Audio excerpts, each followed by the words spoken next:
את יודעת, רוב האנשים שמשתמשים בעריכים, רוב חדרי הרחצה, אנחנו מדברים על עריכים שהם גיאומטרים ישרים.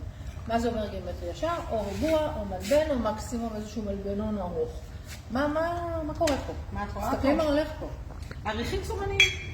עריכים צורניים הם עריכים שיש להם צורה מיוחדת. יש אנשים שקוראים להם עריכים גיאומטריים. הם מגיעים בהמון צורות.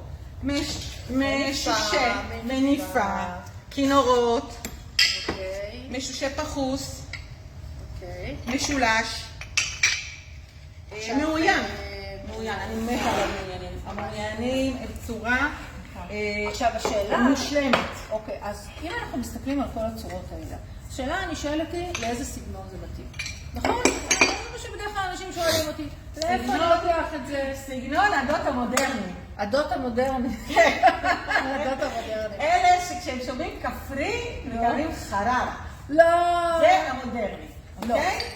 אבל אם רוצים להתרפק, אז למשל, אם רוצים, אנחנו רוצים קצת נוסטלגיה, אז הצורה הזאת, עריך הכינורות, זה עריך שמסורתית, הוא אחד העריכים הוותיקים ביותר. הצורה הזאת היא צורה מאוד מאוד ותיקה. אני אפתיע אותך ואותכם.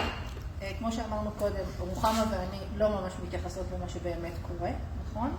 אנחנו עושות מה שאנחנו חושבות לנכון, ואני לוקחת את העריכים המודרניים האלה, so called, כאילו, ואני לוקחת אותם לשילובים אקלקטיים, לשילובים כפריים ולשילובי וינטג' וזה יוצא מהמם.